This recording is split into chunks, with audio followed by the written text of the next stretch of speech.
No! No, no, no. It can't end like this. It simply cannot. Why? Why did he have to die? He was the best dragon in the whole kingdom. Sam, are you okay? Who died? Do I need to call the police or an ambulance? Sniffling loudly. No, Rose, it's Snuffles the dragon. He sacrificed himself to save the kingdom of goblins. It is the saddest thing I have ever read in my entire life. Sam, are you crying over a children's fantasy book again? It's not a children's book. It is a young adult fantasy epic, and it is heartbreaking. I don't know what to do with my life now that it is finished. I feel empty. I think you need a tissue and a strong cup of tea. Put the book down, Sam. Step away from the dragon. Good morning, everyone, or good evening if you're winding down for the day. Welcome back to English Lifestyle. And hello from me, the man who is currently suffering from a broken heart because of a fictional reptile. Welcome to the show. Today, we have a very cozy, very intellectual, and clearly a very emotional topic. It is a favorite hobby for millions of people around the world. Today, we are talking about books and reading. Finally, I am a massive book nerd. I love reading more than almost anything. But talking about books in English can be hard. You need to know the genres, the formats, the parts of a book, and how to describe a story without giving away the ending. Exactly. We are going to teach you how to talk about your reading habits in depth. Are you a bookworm? Do you prefer paperbacks or ebooks? Do you dog ear your pages or use a bookmark? We will cover everything, from the smell of old libraries to the modern convenience of audiobooks. We will talk about going to the bookstore, joining a book club, and dealing with that terrible feeling of emptiness when you finish a great series. But before we turn the first page, we have a small favor. If you enjoy our content and want to help us write our own success story, please hit that like button. It helps us publish more episodes and reach more students. Yes, hit the like button. It's the best plot twist of the day. Now, Sam, let's go back to your desk. You were crying over a physical book, a big, heavy book. Let's talk about the format first, because this is the biggest debate in the reading world. Ah, yes, the battle of the books. Physical books versus digital books. I notice you are holding a hardcover. Yes, this is a hardcover or hardback. It is the expensive version. It has a stiff cardboard cover. It usually comes with a dust jacket. A dust jacket? That is the removable paper cover that wraps around the book. It has the pretty artwork on it. Hardcovers are beautiful. They look amazing on a bookshelf. They smell good, but they are heavy. They are very heavy. If you try to read a hardcover in bed and you drop it on your face, you will break your nose. That has happened to me. It is a hazard of the hobby. The alternative is the paperback. Paperback. This has a soft, bendy cover. It is lighter, smaller, and cheaper. It is perfect for shoving into your bag or reading on the bus. But Sam, I must confess something. I know you are a traditionalist, but I usually read on my Kindle. I am an ebook reader. Rose, how could you? Where's the romance? Where's the soul? It is practical. An e-reader, like a Kindle or Kobo, can hold thousands of books. I can go on holiday with 50 books in my pocket. I can read in the dark because it has a backlight, and I can change the font size if my eyes get tired. I admit, the backlight is useful, but I miss the new book smell. You know that smell? The smell of ink and glue? It is a good smell. And the old book smell, the vanilla, dusty scent of a book from a secondhand shop. You can't get that from a screen. A screen smells like plastic and electricity. That is true. There is a special magic to physical books, but there is a third format that is becoming huge: audiobooks. Audiobooks. Listening to the book being read aloud by a voice actor. Some people say listening isn't real reading. What do you think about that controversy? I disagree. It absolutely counts. If you listen to a book while driving to work or while washing the dishes, you are still enjoying the story. You are still consuming the words. I agree. Plus, a good narrator can make the characters come alive. They do different voices for the dragon and the goblin. It's like a performance. Exactly. So whether you read a hardcover, a paperback, an ebook, or an audiobook, you are a reader. Now, let's go on a trip. Imagine it is Saturday morning. We are going to the best place in the world. The pizza shop? No, the library. Ah, the library. It is so quiet. I feel like I have to whisper. You do have to whisper, Sam. The librarian is watching you. I love the library. You can walk along the stocks, the rows of bookshelves. You can pull a book out by its spine. The spine is the side of the book you see when it is on the shelf. It usually has the title and the author's name. I pick up a book. I read the blurb. The blurb. That is a very important word. The blurb is the short description on the back of the book or inside the dust jacket that tells you what the story is about.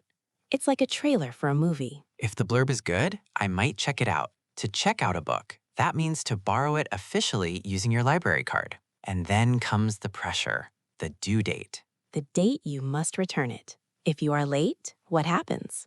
You get a fine. I have paid so many fines in my life, Rose. I think I have personally funded the new roof for my local library. You need to be more organized. But if you want to keep the book forever, where do we go? We go to the bookstore. And this leads us to a very specific Japanese word that English readers have adopted. Tsundoku. Tsundoku. I love this concept. It means buying books and piling them up, but not reading them. Do you suffer from this? Oh, absolutely. I go to the bookstore, I see a beautiful cover, I buy it. I take it home, I put it on my bedside table, and there it sits, watching me, judging me. We call that the TBR pile. TBR, to be read. My TBR pile is a tower. It is dangerous. If it falls over, it could crush me in my sleep. Why do we do this? Why do we buy more than we can read? Because buying books makes us feel like we are buying the time to read them. It's hopeful. That is very poetic, Sam. Now, let's talk about what is actually inside these books, the genres. Genre. That is a fancy French word for category or type. There are two main kingdoms in the world of books, fiction and nonfiction. Fiction is made up. It comes from the imagination, stories. Nonfiction is real, facts, history, truth. Let's break down fiction first. What is your favorite? I am a fantasy guy. Fantasy. This involves magic, supernatural elements, imaginary worlds. Harry Potter, Lord of the Rings, Game of Thrones. I love the escapism, but I also like sci-fi. Sci-fi, science fiction. This deals with the future, technology, space travel, aliens. Dune, Star Wars, The Martian. Then you have the tense genres, thriller and mystery. A mystery is usually a whodunit. A crime has happened and you have to find the killer. A thriller is fast-paced, high-stakes, adrenaline, like The Da Vinci Code or Gone Girl. And don't forget horror, books that are designed to scare you. I can't read those at night. And romance, love stories. Rom-coms, romantic comedies, people meeting, falling in love, having a misunderstanding, and then getting back together. What about historical fiction? That is a made-up story set in a real time period in the past, like a story about a soldier in World War II, but the soldier isn't a real person. Exactly. Now, let's look at nonfiction. This is where I struggle. It feels like school. Not always. Biographies are fascinating. That is the life story of a real person written by someone else. And an autobiography? That is the life story written by the person themselves. Recently, we often call these memoirs. A memoir usually focuses on a specific part of a life, not the whole thing. And then there is self-help. Books that try to improve your life. How to Win Friends and Influence People. Atomic Habits. I bought a self-help book called How to Stop Procrastinating. Did you read it? No, I'll read it later. Classic Sam. Now, let's talk about how to describe a book. When you finish a book and you love it, what do you say? You say it was a real page-turner. A page-turner. That is a wonderful idiom. It means the book is so exciting, the story is moving so fast, that you are desperate to turn the page to see what happens next. Or you can say, I couldn't put it down. I couldn't put it down. It means you stayed up until 3 a.m. reading because you were hooked. And what keeps you hooked? A good plot twist. A plot twist. A sudden, unexpected change in the story direction.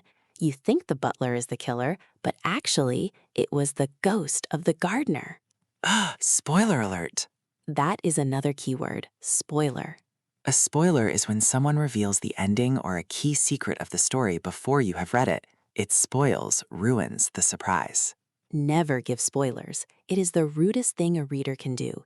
You must always say, I won't spoil it for you, but the ending is shocking. And sometimes the book ends on a cliffhanger. A cliffhanger. Imagine a character hanging off the edge of a cliff by their fingertips, and the book ends. You don't know if they fall or survive. You have to wait for the sequel, the next book, to find out. Writers who use cliffhangers are evil geniuses. They force you to spend more money. Now, let's talk about reading habits. We all read differently. There is a big debate about how to mark your place. Do you use a bookmark? I try to. I use receipts, old bus tickets, pieces of paper. But sometimes, if I don't have a bookmark, I dog-ear the page. Sam, you monster! I know. To dog-ear a page means to fold down the top corner of the paper so you know where you stopped. It looks like a little dog's ear. It ruins the book. You leave a crease in the paper. I never dog ear. I memorize the page number. You memorize the number? That is a superpower. What about annotating? Annotating, writing notes in the book, underlining sentences, highlighting quotes. Some people think writing in a book is a crime. Some people think it shows love. I only annotate nonfiction. If I read a sentence that is beautiful or wise, I might underline it with a pencil, but never a pen. What about reading spots? I have a reading nook. A reading nook, a small, cozy corner of a room dedicated to reading, usually with a comfortable chair, a lamp, and a blanket. Ideally, it should be raining outside. That is the perfect reading weather. Now, sometimes a reader faces a problem, a reading slump. Oh, the dreaded slump. A reading slump is a period of time where you just can't read. You try, but you get bored. You stare at the page, but the words don't go into your brain. It happens to me after I read a really long book. My brain is tired. How do you cure a slump? I usually reread an old favorite, something easy, like Harry Potter. It's like visiting an old friend. It comforts you. Or you can try a different genre. If you are bored of fantasy, try a thriller. Shock your brain back into action. And what about when you start a book, but you hate it? It is boring, the characters are annoying. Do you finish it? This is the completionist debate. Some people feel they must finish every book they start. But I have a new rule. Life is too short for bad books. So what do you do? I DNF it. DNF. Did not finish. It is a verb now. I DNF'd that book at page 50. Exactly. No guilt. Put it down, give it to a charity shop, pick up the next one. Now let's talk about the social side of reading. Book clubs. A book club, a group of people who read the same book and then meet to discuss it. Have you ever been in one? I tried, but usually nobody actually read the book. We just met, drank wine, ate cheese, and gossiped. That is 90% of book clubs, but it is still fun. It is a way to socialize. And there is online socializing too. Goodreads. Ah, the website where you track your reading. You can give a star rating. I am a tough critic. 5 stars is for a masterpiece. 1 star is for a book I DNF'd. It is satisfying to see your read list grow at the end of the year. It makes you feel accomplished. And finally, Rose, we have to talk about the feeling I had this morning, the book hangover. Book hangover. It is a very real condition. It happens when you finish a truly amazing story. You close the book, you stare at the wall, you feel lost, you miss the characters. The real world seems boring and gray. It's a form of grief. You lived in that world for weeks, and now you have been kicked out. How do you recover? You need time. You can't start a new book immediately. It's like a rebound relationship. It won't work. You need a few days to process the ending. I am mourning Snuffles. I need at least a week of silence. Take all the time you need, Sam. Okay, that is a library full of vocabulary. Let's practice. I want everyone listening to repeat after me. We are going to drill these phrases so you can join the conversation at the bookstore. I will define it, you say it, then repeat it. Bookworm. Someone who loves reading. Bookworm. Page turner. An exciting book you read quickly. Page turner. I couldn't put it down. It was too interesting to stop reading. I couldn't put it down. Plot twist. An unexpected change in the story. Plot twist. Spoiler. Revealing the ending or secrets. Spoiler. Cliffhanger. An ending that leaves you in suspense. Cliffhanger. Paperback. A book with a soft cover. Paperback. Hardcover. A book with a stiff cardboard cover. Hardcover. TBR pile. The stack of books to be read. TBR pile. Book hangover.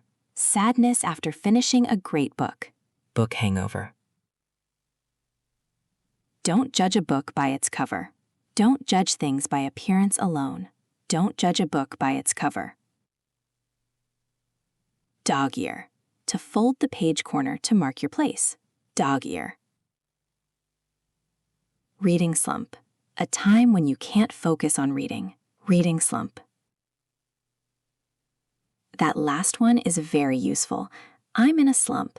It explains why you haven't read anything lately. Gentle ambient acoustic guitar. Calm and peaceful. Before we recap, I want to talk about the simple joy of reading. Sam, in a world of TikTok, Netflix, YouTube Shorts, and video games, why do we still read? It takes effort, doesn't it? It does. You have to actively use your brain. You have to imagine the faces, the voices, the scenery. George R.R. Martin wrote, "A reader lives 1,000 lives before he dies. The man who never reads lives only one." That is deep, and it's true. When I read, I am not just watching a movie. I am in the character's head. I feel what they feel. It creates empathy. Empathy. Understanding the feelings of others. Reading is the best machine for empathy.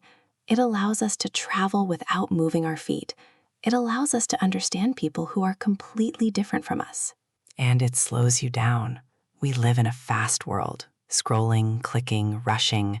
A book forces you to sit, be quiet, and focus on one thing for an hour. It's like meditation. It is. It is a quiet rebellion against a noisy world. So, if you are feeling stressed, try turning off your phone and opening a book, just for 20 minutes. And get a nice cup of tea. It makes the experience 100% better. So let's look back at our literary journey today. We covered a whole bookshelf of topics. We started with the formats. We debated the heavy beauty of the hardcover versus the practical paperback. We talked about ebooks and Kindles and how I betrayed the paper books, and the rise of audiobooks. We visited the library, checked out books using our library card, and tried to avoid the fines. We confessed to Sundoku, buying too many books and building a huge TBR pile. We explored the genres, fiction versus nonfiction, fantasy, sci-fi, thrillers, and biographies. We learned how to describe a book, a page-turner that you couldn't put down.